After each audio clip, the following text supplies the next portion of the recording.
Hello again. Welcome to Spotlight on Home. Hey guys, how's it going? Hope you had an awesome Thanksgiving. We did. Had a wonderful Thanksgiving. Had a good one. Yeah, it's nice. Quieter than normal. I'm just recovering right now from a little trauma. I can't find the peanut butter, and the peanut butter is, we have 8 kids, and it's not small. And I was the last one to use it last night about 10 o'clock. So funny. With some chocolate chips, and I put it away, and it's gone, and we can't find it, and I know I put it away, but so I guess we'll figure it out. So funny. So actually, a common question that I come across a lot is like, dinner. Like, what do I make for dinner? Like, how do I find time to cook in the midst of doing life and stuff like that? And all the other cooking for the season.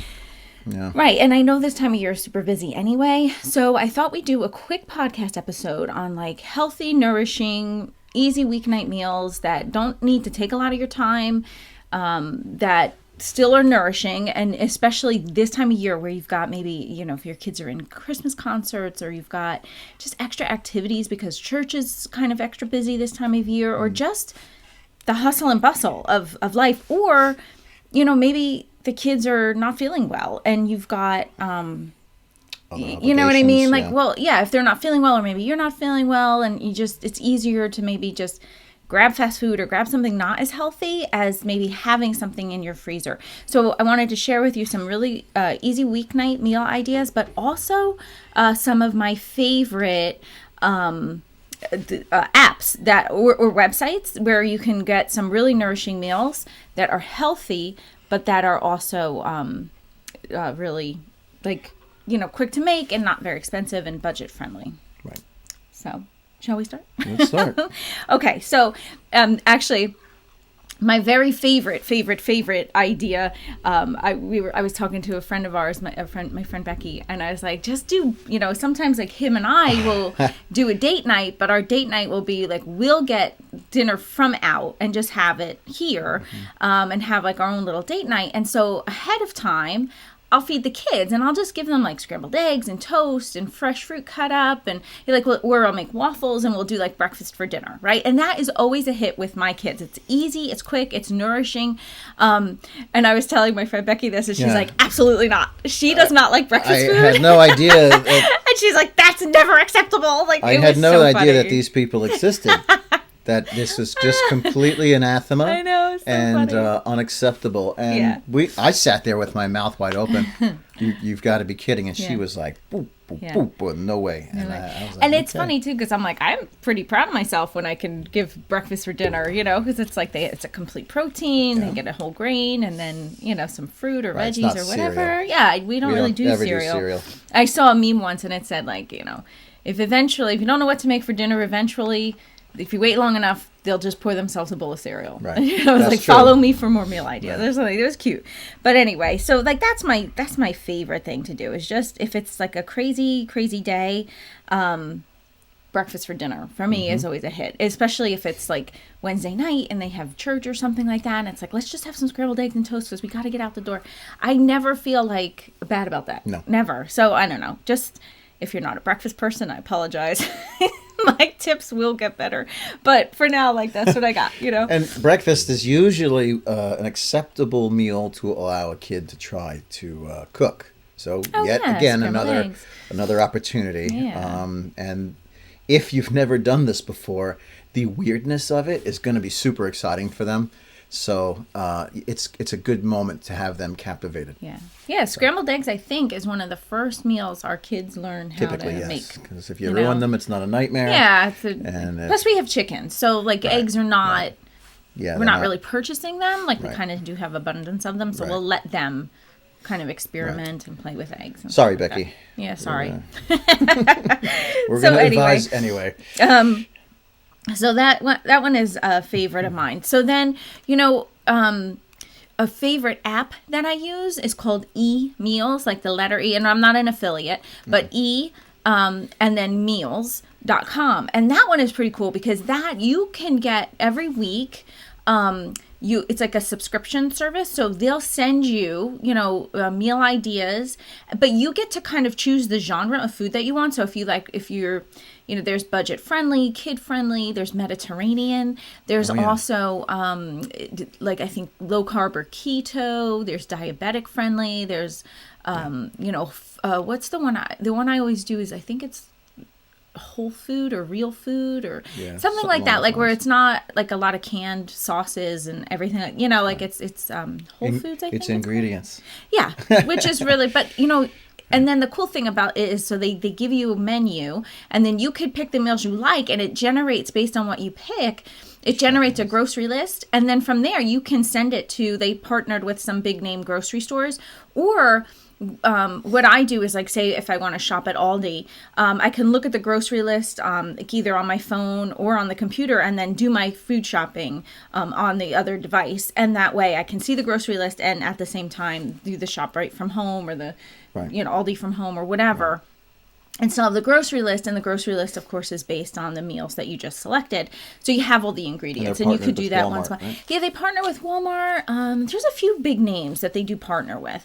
So you just have to find it and then go from there. So, but that's like one of my favorite things, like the convenience of not having to think about like what's for dinner tonight. We were really good about doing this prior to COVID hitting, but then once COVID hit, it was very hard to get ingredients regularly or like reliably. So we kind of got away from using emails, but I do check it every week, and like I'll think of an idea like based on what their menu is, and then just kind of make food from that. But that one is a super huge help.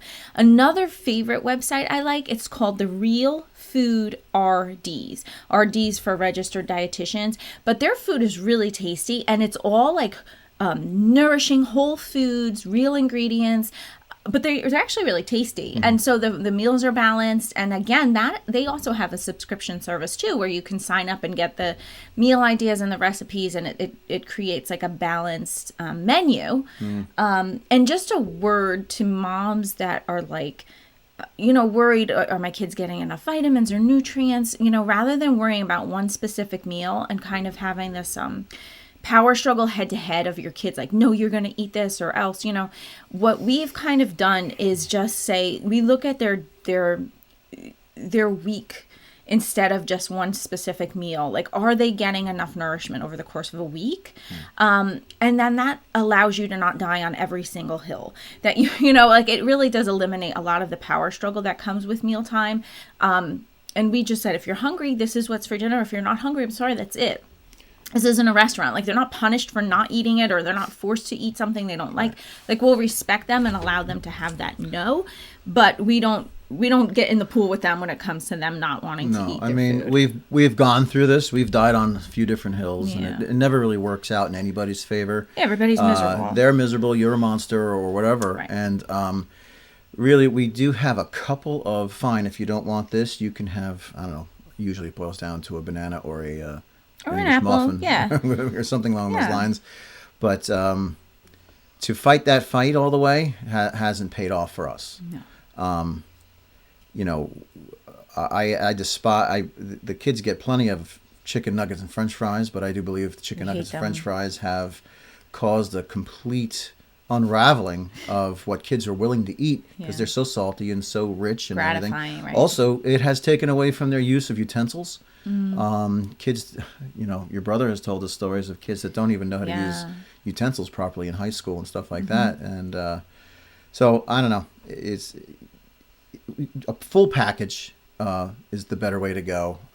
One meal isn't the thing. Although, even if they say no, it's an opportunity where you can teach them to respectfully deny. No, thank you. I don't particularly like this. Something along those lines. You can bow out nice without being, ew, that's gross, or yuck, or whatever, because that's disrespectful to mom or the cook or whomever. Could be company. If they, politely, no, thank you, their way out of a meal.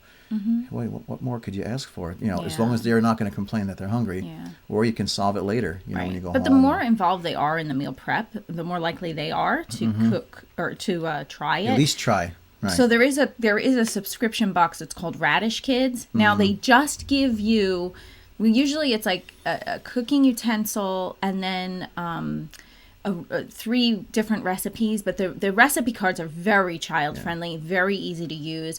It doesn't come with the ingredients, like you have to separately go and buy the ingredients and stuff. But if you have preteens and like maybe the kids around the age of 10, even 8, if you have an upcoming 8-year-old or 9-year-old that's into cooking, it's a great opportunity to let them learn some real good cooking skills. And in this, it's actually a really great, so it's called Radish Kids. Yeah. No affiliation. So this is just real tried and true stuff. Yeah. And although I really haven't done it yet, I would, dads, when I look at recipes, I feel very intimidated. All recipes should be written the way the Radish Kids ones should be done. Yeah. And this way, if you feel intimidated by that, this is a good opportunity for you to step out a little bit and do that with your child. Yeah, it's a fun activity. I always push for the dads to get involved. And like I said, I don't think I got a chance with the Radish Kids just yet. No, but they have really cool I did cook. stuff. I did. That's actually how I knew that I liked the way it was done. I must have done something with one of the boys. And every month it's like a different theme. I said, well, Julia Child is mental. She should be writing her stuff like this. But it's fun for them to, so much and better. they're more likely to try different food because like they actually did the cooking for it, and it's pretty cool now because they do take you can take it too and really, they give you additional ideas. Skills training and actual curriculum ideas for homeschoolers too, to like add on to what they're teaching. So when you're making ice cream, it's like, they have like the recipe card for that, but they'll go into and they give you the curriculum that you can look into, say for chemistry or like how come this is doing this, and it's pretty interesting. It's worth the way, a few dollars. Yeah, for sure. Yeah, it definitely has been a fun addition. And like our teenager, or like our young teenager who's 13, he's a boy. He now knows how to make his own pudding. Mm-hmm. He's made apple cider donuts. Mm-hmm. He's made pizza pockets now. Mm-hmm, like he's done all these things. So he's gotten into it too. From years of it, I watched. It was nice. You showed Mary during Thanksgiving how to make the roux for the gravy or whatever it was. Mm-hmm. And then the next day, because we finished our gravy, she went ahead and just did it herself. And I can't say she's the most super motivated kid, but she must have really wanted gravy because, her last name's Corbett. And she made it. Right. She made enough for everybody. It was great. Right. Yeah, so that was pretty cool. So it's like these are life skills too, though. So anyway, so those are like our favorite kind of websites and apps and subscription services for like around food. And that's kind of fun ways and some tips to get your kids involved. But so like here's some tips from us about easy weeknight meals. I always plan ahead. I like to have a couple of things in the fridge going so that if life gets crazy, and you know what, sometimes it just does, it's not like it's so tempting to go ahead and go grab fast food or go grab takeout, but it's expensive, especially like for our family. And so if we want to stay on a budget and we want to eat nourishing foods that aren't really high in fat and salt and stuff, it is better for us to have planned ahead, or at least for me to have planned ahead. So I like to have a pot of chili in the fridge or a pot of some type of soup in the fridge that's easy enough. And especially like Chris works in New York City. So sometimes he's like, depending on traffic on the Cross Bronx, who knows how long it's going to take you. So it's like if he's stuck in traffic, it could be hours before he gets home. So it's like if it's just something in the fridge that when he gets home, we can reheat. It's not like he's eating leftovers that get gross after a while, so it's easy reheat. It's almost food. I actually we used to make some foods and we used to actually sell it to the guys that worked in I used to do I had a little catering and it was really just professionally made leftovers, but it was so much more tasty than that. This was food prepared for that event, and actually this week was particularly good. Prior to Thanksgiving, for days we had the opportunity to go out or call out real quick, and we did one. Well, we had to get Jess. I got Jess from college, and so I wasn't home until like 6. So it was just that was a special day. But we had taco, we had pasta vazul, we had chili, and we had there was another item. And there was no way. And this way, each kid could have what they wanted. I could have what I wanted, and there was no. No one was no complaining. no one kid was left out. it worked quite well. Yeah, so what we do is we tend to have like all in whole the fridge, food, all real ingredients, nothing prepared. Yeah, so like I'll take we'll get a big package of ground beef from like BJ's and we'll divide it up. And with one, I'll brown it and make chili from. So like there's a pot of chili. Yeah. Then another one, maybe we'll brown and cook, and we'll have like a pot of like pasta fazool or I don't know, something. And then another section of it we'll make into taco meat and season. And then that can just stay in the fridge. And then if, like my one son loves tacos. Anytime. He'll eat them for breakfast. Yeah, he'll do, he loves tacos. So if he wants a taco and like we've had dinner or, you'll find as your kids get older too, like sometimes like boys especially are just like insatiable goats when it comes to food. So it's like if they're hungry and I don't want them to have chips or pretzels or like snacks, I'd rather them have quality protein and something whole and nourishing. It makes their disposition better too. Yeah, definitely. You had it's a snack, not all processed. It's jacked up on sugar and salt. Yeah, it's not processed food. So so that's kind of like in the fridge. And if someone wants it, hey, you want a taco with some meat and cheese and like maybe avocado or some lettuce or whatever, you could put it all together, heat it up really quick, and then that's a quick meal for them. Another thing we do, or I should say I do, I always have like pizza dough ready. Like I'll make homemade dough, and it's so not hard. It's literally flour, salt, olive oil, and yeast. You mix it up, and it's some recipes call for sugar. I don't add sugar because I find that's never noticed it. But like that's something so easy to have. And then friends of mine who have older kids said, oh, when my kids were teens, I always would have like the frozen pizzas in the freezer so that if their buddies came over, they could just throw a pizza in the oven and cook it. I kind of do that in a sense. Like I'll take pizza dough and then it's there, and if they want it, they could take a piece, roll it out real quick, add some sauce and some cheese, throw it in the oven. Even the and friends, it's not processed. It's normal. The kids' friends have come by, and it's an activity. Hey, here's a blob, here's a blob, here's a blob. We got the big can of Tatarusso, crushed tomato, and a bag of mozzarella. Mm-hmm. They make their own pizzas, and they love it. And it's all ingredients. It's not like processed ahead of time. And they did it. And it's something to do together. And then, one of our kids, she'll make like either a calzone or a stromboli, and like that's like she'll make it and then have a couple pieces. Name. Yeah. So I mean, like, but that's just some ideas. So like, you're not always in the kitchen, especially as your kids get older. We'll have those things kind of available for them to either reheat. We do have cold cuts. Sometimes people say that's expensive, but my older kids, if they're heading out or going to a friend's house, like I'm not going to be home for dinner. Can I just make a sandwich real quick? It's like, yeah, sure, go ahead. And they'll just have a sandwich. Yeah. I do typically consider cold cuts a fast food or convenience food. It's convenient. But if, you're running somewhere and they can do it themselves, that little extra money is you bought yourself some freedom. Yeah. They'll make their own sandwich. They'll take care of it themselves, and boom, they wrap it. Mm-hmm. And it's one less sandwich, especially at the much larger family size like ours. Yeah. Instead of having to make 8 sandwiches, 4 of these kids are making their own and taking care of it. Yeah. You limit it. You can't give them the whole boar's head selection. No. It's turkey here and some cheese and. If you don't want any of the fancier stuff, that you get a turkey and cheese sandwich, a little bit of mustard, mayo, whatever. Yeah. And another thing I like to do too to have on hand, we'll get a large from BJ's or Costco, a large package of chicken breasts, and then we'll slice them into thin slices, and I'll marinate them with just what's the name of the vinegar? Olive oil, and then just vinegar. Why can't I think of apple cider vinegar? Thank you. And then I'll just add some seasonings, either adobo or Italian seasoning, salt and pepper, and I'll let it sit there for a bit, like maybe 30 minutes, and then we'll grill it. And now I have, 20, 30 pieces of chicken grilled. Now this is for large family, obviously, scale it to you. But then I'll have salad kits available in the fridge for some of the healthier people in our family.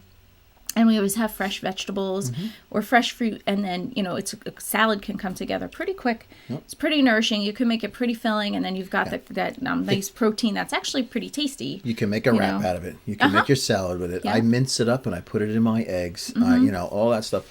You'll add it to soup, too. Oh, yeah. Yeah, sure. I'll have... We'll take some chicken stock. Chicken stock, a little bit of rice. Right. And I'll chop up a piece of one... Right. really only about a quarter of a breast.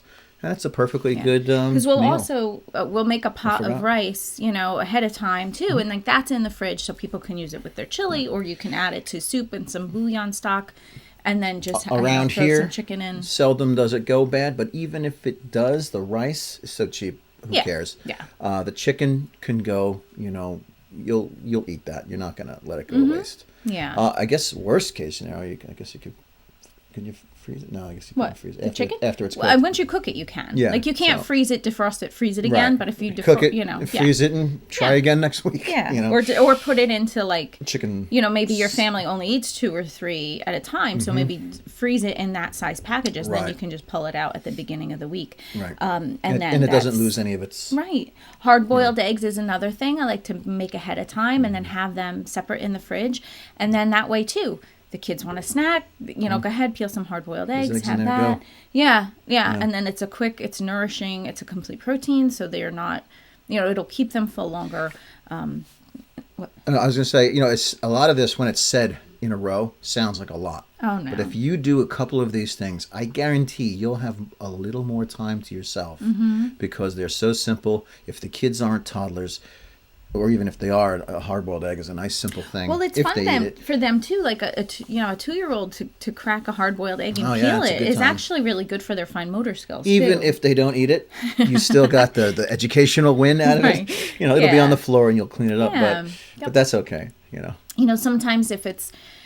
Like I know, so for example, like Thanksgiving was a big eating event, and not, even the next day, not everybody's like super hungry for something to eat. So we did sliced apples, popped popcorn, cut up some cheddar cheese, and kind of made a charcuterie board with like fresh fruit, and the whole grain was the popcorn, and then we had some protein on there too, and it wasn't a big meal. But it was nourishing finger for picking them. kind of thing. Yeah. They liked everything that was on there, or almost everybody. So that's, So let's see. And if you can teach them to spell the word charcuterie, education. 2 points. Yeah, right. And so, with one thing we do have in our pantry a lot is he'll go to BJ's and get canned organic chicken. And that we'll use either in soups, or we'll put in a salad kit that's already ready to go. Or we'll have tortillas, and I'll sprinkle on like a Cajun seasoning, and then some cheese and avocado and some salsa and tomato, and we'll make a quick fajita. And that's if you didn't grill the other chicken. Yeah. Like it's just like in the pantry, in a pinch. And you can. That's a speedy one. Definitely. That canned chicken, it's got. I like it. I could see some people might say, it's got kind of a funny taste. No, when it's it mixed turns in into with whatever you ingredients. mix it in with. Yeah. Don't. And then another one I like Mary to even make, makes pot pies with it. Yeah. Sometimes. Another one I like to have on hand is, we'll buy like a can of crushed organic tomatoes, and we'll put that in a pot, and then I'll add chicken stock to it, and then if you want, you can add some heavy cream to it and make a creamy tomato soup, or or you can leave it like that. And sometimes if it's just me that is making it and I want something warm, if it's wintertime, I'll add a can of salmon to it. Right. And it's like, it gives it kind of a briny taste, but it's really it's really actually pretty good. It might sound gross saying it out loud, but it's actually pretty tasty. It's pretty tasty. I think you made that for me, to be honest. No, I like that for lunch. It's a quick lunch if I'm cold on a cold winter day and I don't want a salad.